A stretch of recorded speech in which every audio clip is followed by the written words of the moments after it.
मिलता है और साथ ही हम पृथ्वी के गर्भ से भी पानी निकालते हैं, अपने कुएं, अपने ट्यूबवेल ये लगा करके पानी निकालते हैं। हमारा एक समय था परंपरागत तरीके से हम अपने तालाबों से सिंचाई करते थे वर्षों पहले, और तालाब भी अपने आप नहीं बने थे। तालाब भी हम देखते हैं गांव के किनारे बहुत से उस समय के लोगों ने अपने अपने गांव में बड़े बड़े तालाब खोदे ताकि इस वर्षा के पानी को हम इकट्ठा कर सकें और उसका उपयोग कर सकें दैनंदिन जीवन में भी और सिंचाई में भी। अब इस प्रकार का एक समय अब आया है, हमको इन सब चीजों पर ध्यान करना होगा कि समय के हिसाब से चीजें अब बदल गई हैं, क्योंकि अब पानी का उपयोग, ये अंधाधुंध पानी का उपयोग होने लगा है। हमें खेती के लिए भी पानी चाहिए, हमें पीने के लिए भी पानी चाहिए, हमें दैनंदिन जीवन में जो पानी है उस पर भी बहुत उपयोग उसका होने लगा है। उद्योग के लिए भी पानी जो है वो हमको चाहिए, और पानी निरंतर कम होता जा रहा है। एक प्रकार का अगर कहें कि जैसे मौसम में बदलाव हो रहा है, वैसे वर्षा भी अब अनिश्चित हो गई है। समय के अलावा आगे पीछे वर्षा होती है जिसका नुकसान होता है। अभी इन्हीं दिनों में वर्षा के ज्यादा होने से हमारी फसलें कितनी खराब हुई हैं। तो इन सब बातों का जब ध्यान करते हैं तो हमें पानी बचाने का एक विचार ये जरूर आता है। हम जानते हैं जल, जंगल और जमीन, ये तीनों चीजें हमारे जीवन का आधार है, और इन तीनों पर हमको चिंता करनी चाहिए। और जब चिंता करने की बात आई तो उसमें से एक विचार आया कि आखिर पानी का सदुपयोग कैसे किया जाए, पानी को कैसे बचाया जाए। जैसा हम देखते हैं कि पानी खेती के लिए सबसे ज्यादा पानी धान में उपयोग होता है, गन्ने में उपयोग होता है। इस पर हमने एक नया विचार जो आपके सामने मैं रखने वाला हूं, लेकिन उससे पहले कुछ और चीजें ये ध्यान आपको मैं कराऊंगा कि पानी जमीन के अंदर से हम दोहन करते हैं तो जमीन धीरे धीरे पानी उसका खत्म होता जा रहा है और इससे जमीन बंजर होती जा रही है। पानी जमीन के लिए उसी प्रकार का एक मैं कहूंगा कि एक पानी की मात्रा जैसे शरीर में खून होता है। अगर हट्टा कट्टा रिष्ट पुष्ट बलशाली शरीर, उसमें से खून की कमी हो जाए तो शरीर क्षीण होता चला जाता है, कमजोर होता चला जाता है, शरीर में ताकत नहीं रहती है। ऐसा ही अगर हम जमीन में सोचते हैं तो जमीन का जब पानी हम एक सीमा से अधिक निकालते हैं तो जमीन भी धीरे धीरे गैर उपजाऊ हो जाएगी, बंजर हो जाएगी। एक प्रकार से मरुस्थल और रेतीला इलाका वो भी पानी के कमी के कारण से होता है।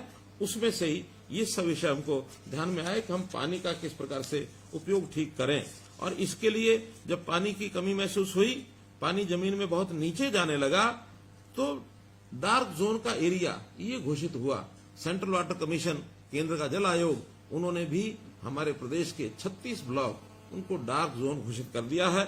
एक रिपोर्ट के अनुसार हमारे 7,287 गांव, जिसमें 3,041 के अंदर पानी की कमी महसूस की गई है और 1948 तो ऐसे हैं जो गंभीर संकट में आ गए हैं।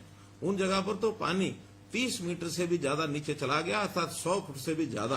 तो ऐसे जो गंभीर संकट के गांव हैं उनमें भी पानी की व्यवस्था कैसे ठीक की जाए, तो इसी के लिए मैं ये कहूंगा कि सरकारी जो तंत्र है वो हरकत में आकर के जो कई चीजें हमने की हैं उसके अंदर, जैसा केंद्र में जल आयोग है ऐसे हमने प्रदेश में भी प्रदेश जल संसाधन प्राधिकरण ये बनाया है और उनको कहा है कि पानी का नियंत्रण ये कैसे किया जाए, पानी का सदुपयोग ये किस प्रकार से हो, और खास करके जिस पानी का हम उपयोग कर लेते हैं और जो पानी खराब हो जाता है, गंदा हो जाता है, उसको भी कैसे सफाई करें, कैसे हम एसटीपी सीवरेज ट्रीटमेंट प्लांट लगाएं, कैसे वेस्ट वाटर ट्रीटमेंट प्लांट लगाएं और उसका उपयोग दोबारा से रीयूज उसको कहना है, दोबारा उपयोग करने के लिए उसको लेकर आए। आपकी जानकारी के लिए हमने करोड़ों रुपए लगा करके 200 एसटीपीज लगाए हैं और इसका लगभग 700 क्यूसेक पानी ये हम इसको दोबारा से उपयोग कर रहे हैं। और इसमें चाहे वो हमारी इंडस्ट्री में काम आता है, चाहे वो बागवानी में काम आता है, खेती में सिंचाई के लिए भी उसका उपयोग कर रहे हैं। तो एक बड़ी जिसको कहना चाहिए बड़े कदम इसके लिए उठाए जा रहे हैं। और इस नाते से दूसरा जो ज्यादा चिंता का विषय है वो जमीन के अंदर का पानी। जमीन के अंदर के पानी को पूरा करने के लिए पहले हमारे तालाब थे वो भी उपयोगी होते थे, जमीन में पानी को रिचार्ज करके नीचे सतह पर पहुंचाते थे। जमीन पोरस भी होती थी, जमीन के अंदर जैसे केचुए उस समय खेती में काम करते थे, वो जमीन को उसको जो पोरस कर देते थे और उसमें पानी जो है नीचे जमीन में चला जाता था।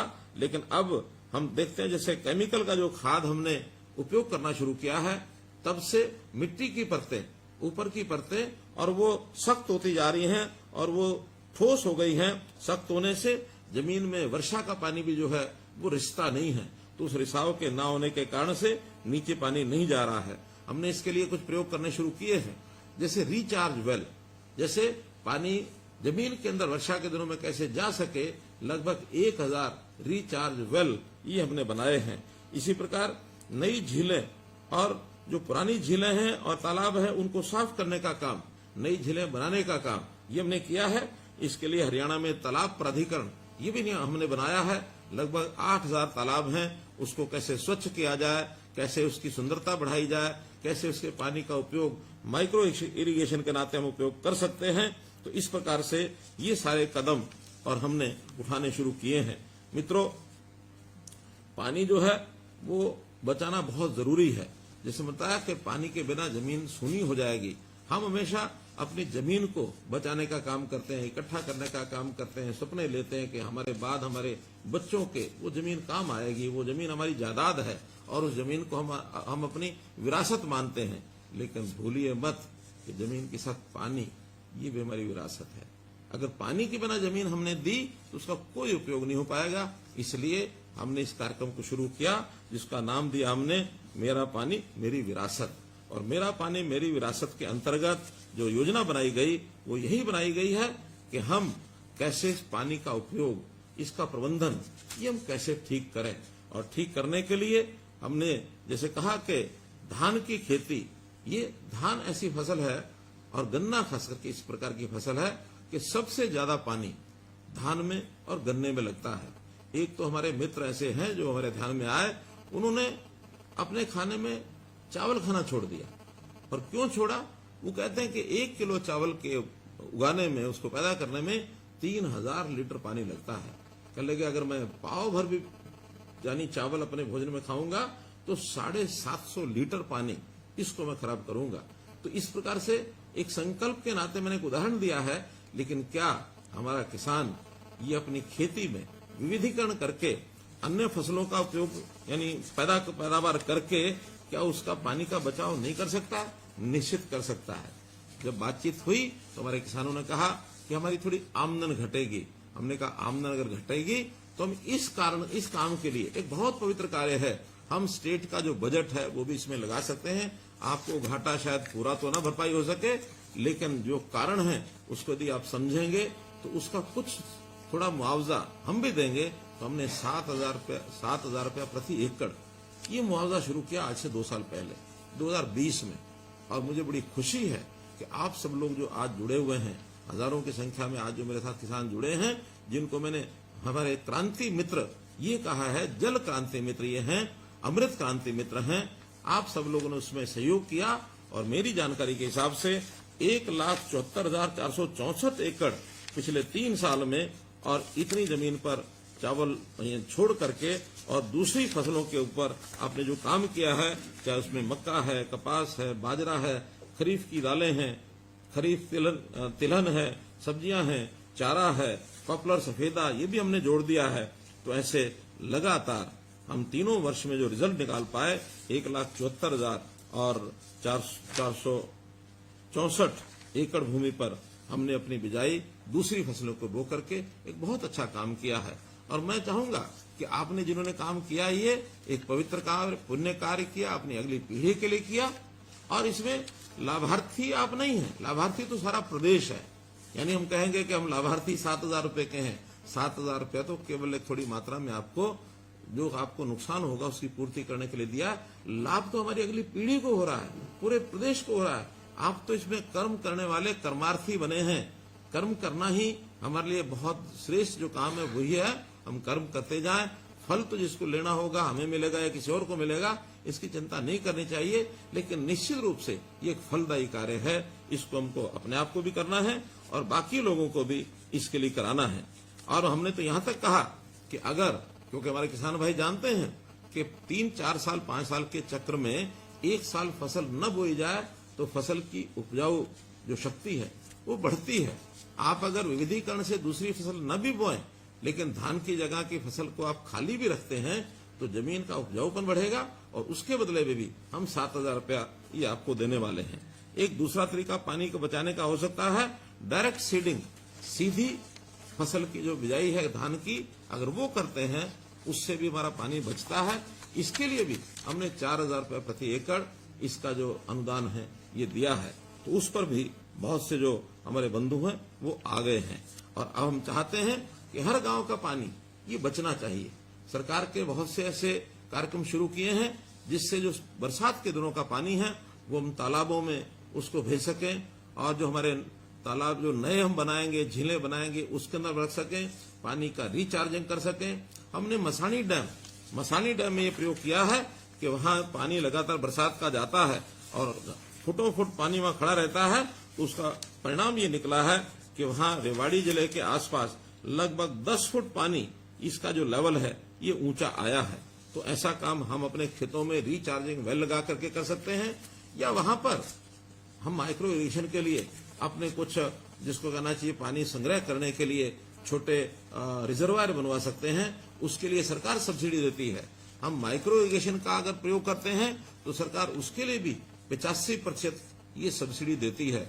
तो पैसे का उपयोग करके भी हम पानी को बचा सकें, ये बहुत ही एक आवश्यक कार्य है।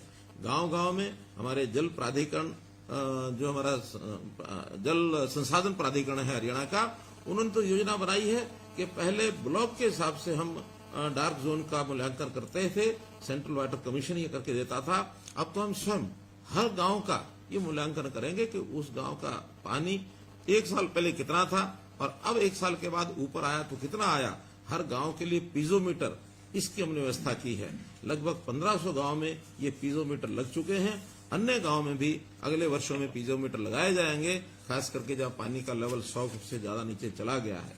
जहां 100 फुट से ज्यादा नीचे पानी गया है, हमारे किसान बंधु जानते हैं जो ट्यूबवेल चलाते हैं कि हर साल एक पाइप या 2 साल के बाद एक पाइप उनको नीचे पानी का डालने पड़ता है।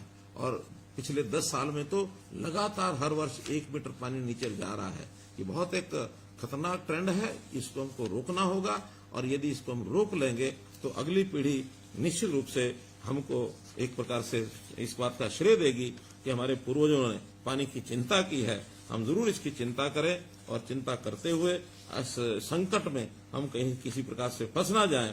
तो इस नाते से आज मैंने जो बातचीत की है केवल उन बंधुओं से की है कि जिन्होंने इस मुहिम में, इस आंदोलन में भाग लिया है और भाग लेते हुए अपने इस उद्देश्यों को पूरा किया है। आज इस अवसर पर मैं आपको बहुत बहुत बधाई और बहुत बहुत शुभकामना देता हूं कि अपने इस काम को हम स्वयं भी करें और अपने जो पड़ोसी और किसान बंधु हैं उनको भी कहें कि पानी ये बहुत जल ही जीवन है जैसा कहते हैं। तो जल ही जीवन के नाते से पानी को बचाना, अगली पीढ़ी के लिए पानी हमारा ठीक से हमें मिले, इस एक संदेश के साथ मैं आपको पुनः बहुत बहुत शुभकामना देते हुए बहुत बहुत धन्यवाद करता हूँ।